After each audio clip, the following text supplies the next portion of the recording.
Well, hello everyone. Kevin here again. It has been a little while since I've released a video, but I did want to keep this hymn playing course going. Had kind of a lot going on in my personal life, and then with work and everything here over the last few months. So wanted to get some time to adjust to all of that, but ready to keep moving forward with our hymn playing instructional course. I've had a lot of great feedback from you all requesting more videos and just saying how helpful it was, so I want to keep moving forward with that. So we left off on the last video in the course, if you've been watching up till now, on how to do right hand runs.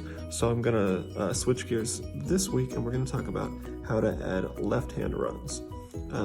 Same concept in some regards, but there are some different aspects to the left hand individually that you'll be using. So let's go ahead and get to it, how to add left hand runs to your congregational hymn playing.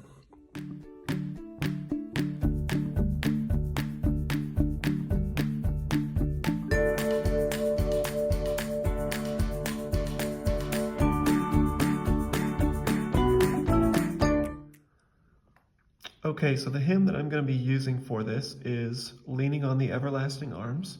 We're in the key of A, which I know is probably a nasty key for all of you church pianists. We don't like to read in sharps generally. We prefer the flats, but it is very helpful, and I encourage all my students, you really need to push yourself to be just as comfortable in any key. And in one of our later videos, we'll talk about how to transpose to any key. But for right now, we're just going to stick with the written key. So sorry, we're going to be doing this in the key of A. But that's what's written here, so that's what we're going to use. So with the left hand runs, basically what you're trying to do is you're trying to connect bass notes. Remember, we've talked about when you're playing in the left hand, your goal is to always emphasize the bass note that's written in the hymnal with your left hand. So even when I add some creative runs in my left hand, I'm always going to try to use those to bridge my way into bass notes. Okay, so let's take a look here at the beginning of this. We're starting off on an A, and then notice here we move to a D. Now it goes up, we could go up or we could go down, and actually for the run that I'm going to show you, we're going to go down. It doesn't really matter which direction you go. When I have students start out playing hymn playing, I always have them play the octave where their thumb is on the written bass note in the hymnal, but the farther we get into this, into some of the more advanced methods, you're going to see that it doesn't really necessarily matter which octave you play. You can go lower than that if you want to, and I like to use a lot of the lower octaves, especially for big, grand, upbeat hymns like this one. Okay, so if we were to play just our normal congregational hymn playing style, octave chord in the left hand, but moving down instead of up on the D, it would look like this. So we would start here.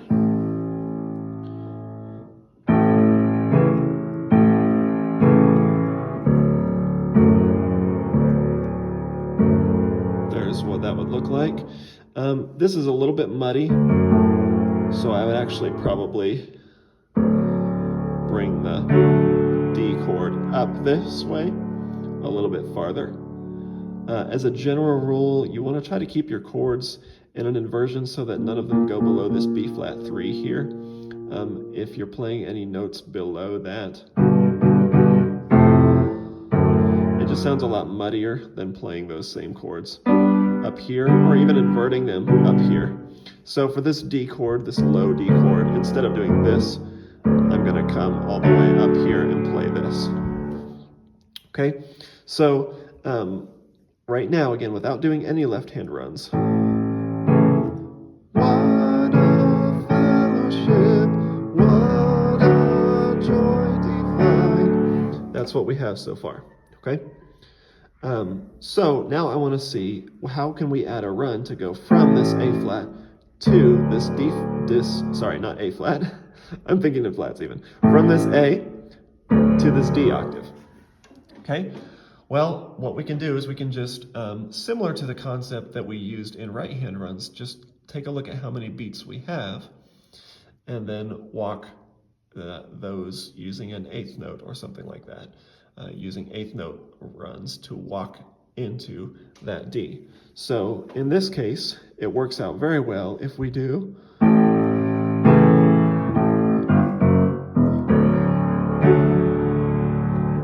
because we have octave on beat 1, chord on beat 2, and then that leaves us beats 3 and 4, and if we're using eighth note runs, then that means we have 4 eighth notes left in that measure. 1, 2, 3, 4, 5, and number 5 needs to be our downbeat right here. So that lets us go 1, 2, 3, 4. There we go. You'll notice that in this particular instance, I'm using a G natural instead of the G sharp that would normally be in our key signature.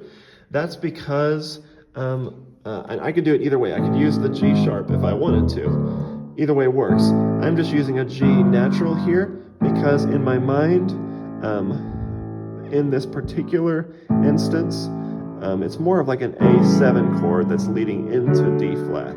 So because our 7th flat's that G, I'm going to use a flat 7 to walk down. Another way of saying that same concept is, in this particular instance, the chord that we're going to is a D chord. So it's almost like for this tiny little section of the song, we're referencing the key of D instead of the key of A. And because D has a G natural, we're going to follow that D chord's key signature and just leave the G natural, if that makes sense.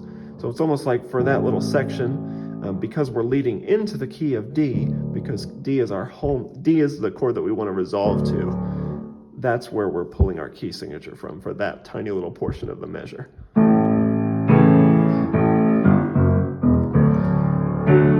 So that's what that's going to look like.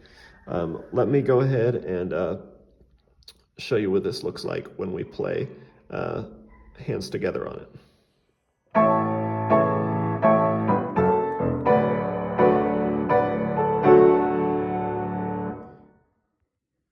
Okay, so you can see how that concept works, the walking down into the next bass note. Just look for your main chord changes in the song. Wherever the bass note moves that's really can be a candidate for a left note run. You just, instead of jumping to the new bass note, try to find a way to walk there. And you can take a couple beats before that to get there. And you may have noticed already one of the difference between this and the right hand run method. With the right hand run, remember we talked about how you always want to be playing the melody in the right hand, and you only stick those right hand runs in what we called holes, areas where you were holding out notes for a long time, and you had a lot of room to work with in the right hand. Well, in the left hand, a difference there is we didn't really have a long hold at the end of this measure. I mean, we just got quarter notes and dotted eighths and sixteenths is all we have. But we went ahead and started the run even in the midst of the song still. The reason that we're able to do that is because, again, in the right hand, you've got to stick with the melody because the right hand is giving you the tune of the song. The left hand is just providing the undertone, the harmonic foundation underneath. So because the left hand is not playing note for note every single note in the tune, we can depart a little bit from that if we're in the middle of a run that's going to lead us to a new bass note, to a new chord or a new root, if that makes sense. So what that means is that you can do some left-hand runs in the middle of lines instead of waiting for these big holes where nothing's happening. Whereas in the right hand, you're going to want to wait for like the ends of those lines or the end of a verse or something like that where you've got a longer note. So you don't have anything that you're interrupting to do that right-hand run. The left-hand runs can be right in the middle of the melody and everything. That's not a problem at all. Okay, so let's take a look now at other places that we can do some left-hand runs here. Okay, so I've got another spot here at the end of the line. Leaning on the everlasting arms. Right here, and this actually is a spot where we might do a right-hand run, but it works for a left-hand run here because we've got a E in our bass. So now we do have a jump here from this low A to the high A, but it's still at A. So right now I'm just going to treat that like the same the same note. I'm not going to do a run in between those two notes, but I might do a run up from this A up to this E right here. And so we've got the same amount of time we had earlier. We've got 2 beats. We've got an A here, we've got an E here, and in between them we've got these 2 quarter notes that I can turn into 4/8 notes.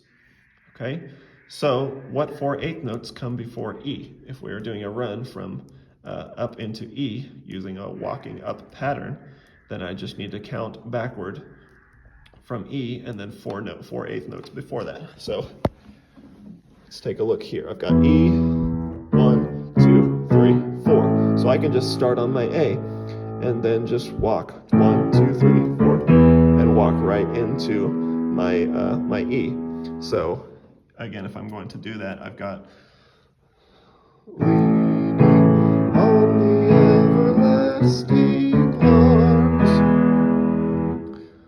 Dun, dun, dun, dun, dun, dun, dun, dun. Okay, so you notice again how we're able to execute these runs even though the bass note isn't moving, even though the melody is moving.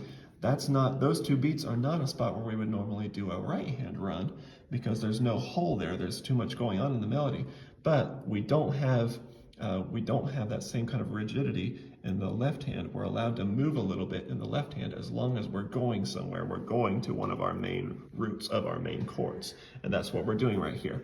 And actually, we can actually play another run right off of this one. Once we get up to E, well, then we've got these last 4 beats of this measure, beats 3 and 4, and then on beat 1 of the next measure, we're back on A. So we can just reverse our whole process. We can do lasting arms, and then we're right back into the A for the next measure here.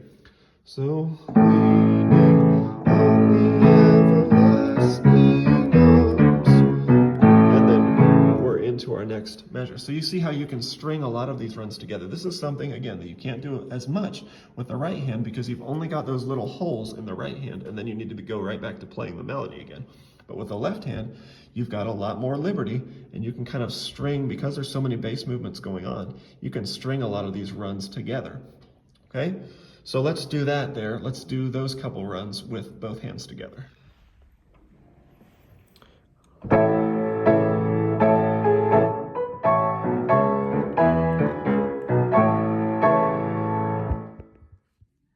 Okay, and then I want to show you that same concept in a different way. Let's say instead of just like we did with the right hand runs, let's say I want to instead of 8th notes, I want to use triplets. 1 and a 2 and a 1 dun, dun, dun, dun, dun, triplet instead of 1 and 2 and let's take that same exact spot right there. So let's take a look at that cadence again, that E going down to the A.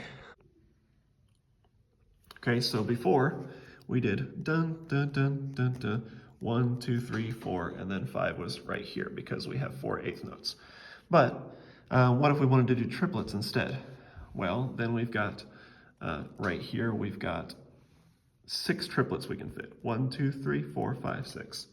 And then we're down here. Number 7 needs to be our downbeat on our A. So what can we do there? Well, here we have a very, very typical left hand run. Here's something that is often done when you have 2 beats in the left hand to do a triplet run, which is not uncommon at the end of a line that you'd have 2 beats like this before your next downbeat. What you can do is this run, and it's a very standard left hand run. What I'm going to do is I'm going to start here, and instead of walking down, I'm going to go up and then right back down. So there's 1, 2, 3, 4, 5, 6. So all in all, 1, 2, dun, dun, dun, dun, dun. Triplet, triplet, dun. Again, I'm starting that right on beat 3, and I'm doing so on the everlasting arms. Okay, so let's do that with both hands together so you can hear how that sounds.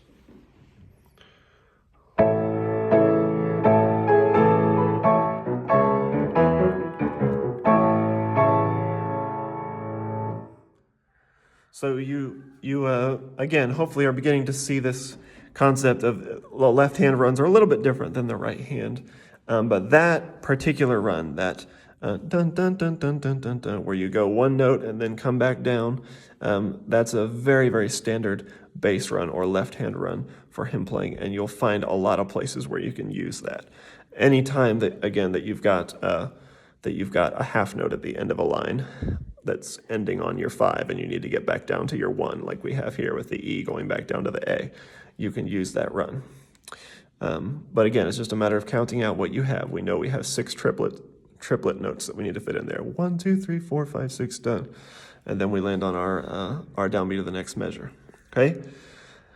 That's, in a nutshell, that's basically the concept of using left-hand runs. But you can be, again, just to show how creative you can be with this, as long as you're keeping the melody clear in the right hand, and as long as you're kind of outlining the chord in your left hand, you can use a lot of creativity, okay? So let me go back to the beginning of this. You remember we did that little walk from A down to D, the first run that I showed you? Let's go back to the beginning and let me show you how you can use some left-hand walking motion to actually add some interest to the bass line on that whole entire part there. Okay, so right here we've got this A, and we're walking down to the D, right? So we did this concept already. We did. Okay, but let's say that we wanted to start the left-hand motion a little bit earlier than that. What can we do? Okay, well here's a concept that you can sometimes do. If you've got a bunch of quarter notes like this in a row, we've got quarter note A, and then this next one, beat 3, beat 1, beat 2, beat 3, all on A.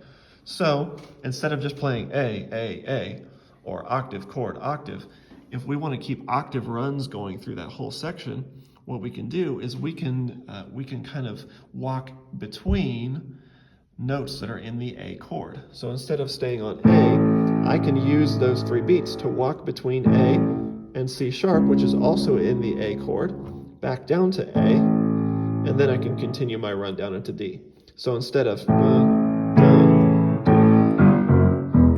going to do this instead. 1, 2, 3, 4. Notice on beats 1 and 2 and 3, I'm on notes that are in my A chord. A, C sharp, A. And notice the written bass note there is A, and it's an A chord all the way through. So again, you see the kind of liberty you have in the left hand. In my right hand, I'm going to just be playing that C sharp melody that whole entire time because I need to keep that melody tune nice and strong. But in the left hand, as long as I'm referencing some kind of A chord, I've got a little bit of liberty with what I can do with that hand if I want to do some motion back and forth within that A chord, as long as the notes that fall on the main beats, 1, 2, 3, and so on and so forth, are in that A chord. So 1, 2, 3. Again, the notes on 1, 2, 3, those octaves, A, C sharp, A, those notes are in the A chord, so I can use that kind of run. So again, if I string that together with both hands, it'll sound like this.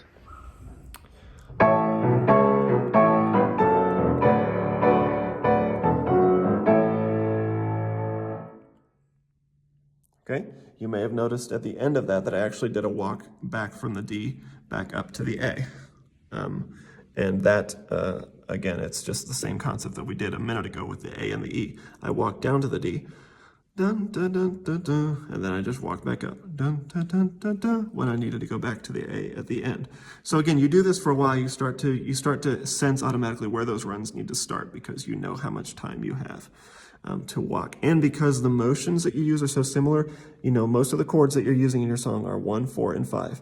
And the distances between 1 and 4 and 1 and 5, no matter what key you're in or what song you're playing, the distance between a 1 chord and a 4 chord or a 1 chord and a 5 chord, the distances don't change. So you're going to be able to do the same kind of runs in almost all of those scenarios. So a lot of your left note runs will be very similar, and once you learn one, you'll find that it's usually pretty easy to find other hymns and even other keys to insert them into. Okay? Let me show you kind of an extreme example of how I might use left-hand runs to add some variety to a different song. So I'm going to turn now to Stand Up for Jesus. This is a very march style song. And so sometimes on one of the verses of this song, when I'm playing congregationally, instead of just doing octave, chord, I will use some marching left-hand bass, these walking left-hand bass patterns. Dun, dun, dun, dun, dun, dun, dun, dun, dun. So I'll show you how that works here. Let's take a look at Stand Up for Jesus, and I'll break down what I'll play the run for you, and then I'll show you what I'm doing. And it's basically, you'll see how it's going to fit into everything that I've talked about so far for left-hand runs. It's just an example of continuing it on for a longer period of time and stringing a bunch of those runs together. Okay, so here we are with Stand Up for Jesus. We're in B flat, so all you flat lovers, you're welcome. So notice we've got some bass movement here. We've got B flat at the beginning. Well, I've got this pickup measure with F, but our downbeat, first downbeat, which is where we're going to start the left-hand pattern, starts on B flat, and then we are moving up here to our 4 chord. I know we've got an inversion there, but our next main chord is the 4 chord here, the E flat. And then we've got some inversions here, but basically these are all B flat chords. Then we go to the F chord here. So what I'm going to do is I'm going to play a really long left-hand run that's going to run from this point all the way through to the end of the second line. Okay, I'll play the whole thing hands together for you, and then I'll play just the left hand for you so you can see it with the phone, and then I'll break down how it's working harmonically with what's written so you can understand that all I'm really doing is taking the concept we learned today of using these spots and these bass movements and chords that are written and outlining them with the left hand, walking between them, and how I'm using that concept and just stringing a bunch of it together to create a really creative sounding run that really, I think, serves this song in particular very well to give it that rousing, marching, call to battle type sound, right? So here's the full thing, hands together, for these first 2 lines of this song.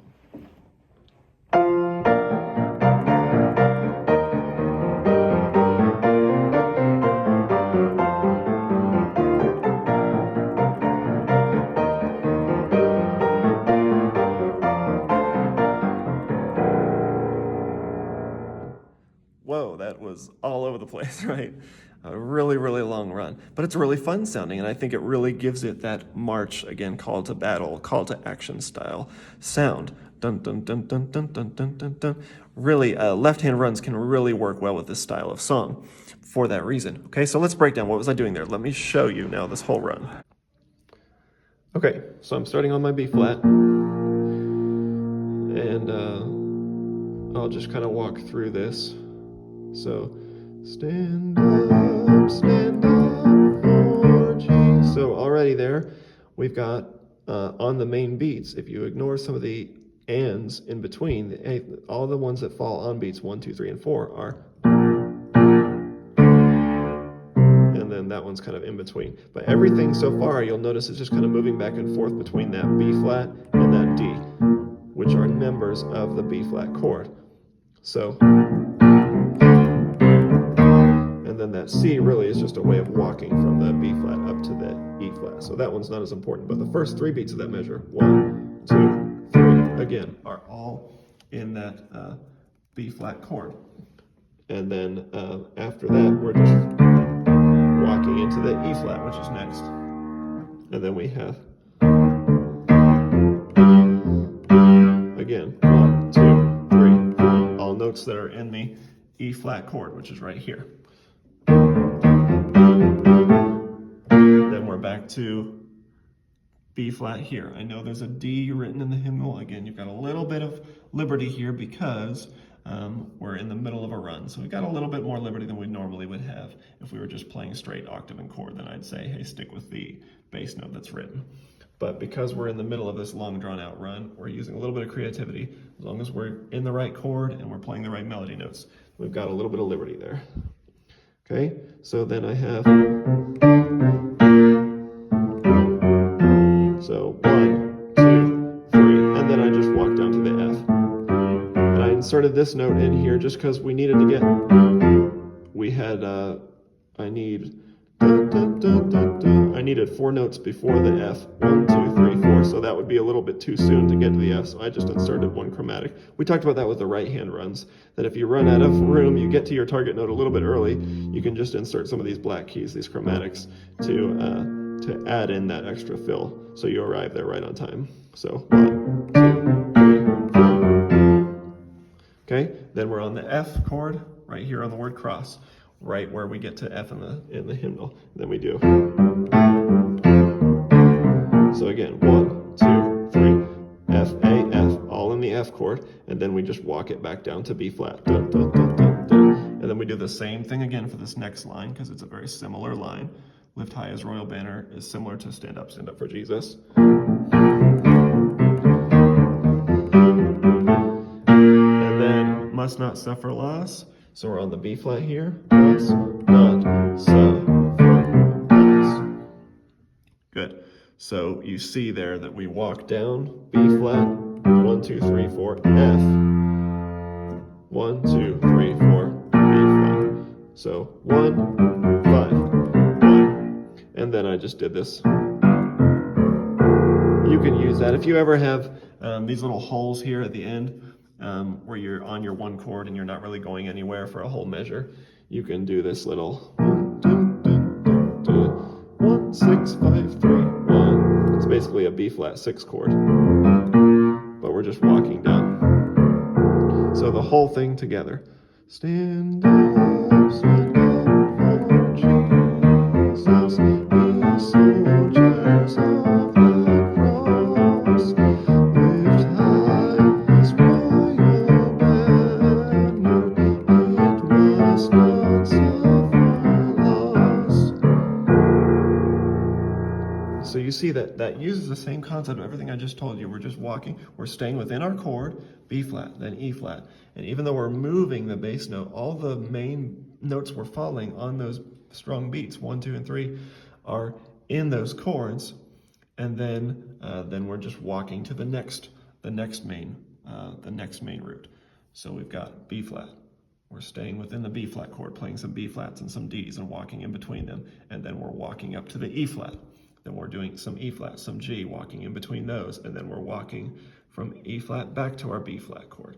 And then we're, again, just walking around between the B flat chord members and then walking from B flat to F.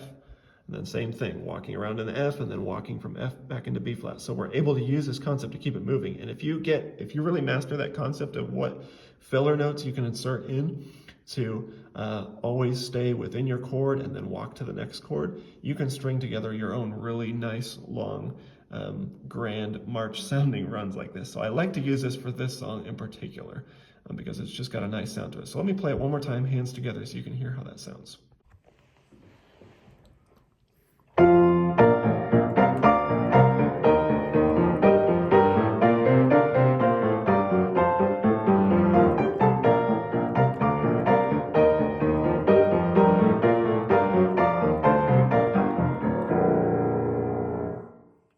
Okay, so I hope that helped with the concept of left-hand runs. Again, with those, you've got a little bit more liberty than you do with the right hand. Just look for your main bass movements. When am I moving to a new chord, a new root in my bass, in my left hand? Okay, is there any way instead of jumping to this new note, I can walk into it and time it in such a way that it'll land right on the downbeat?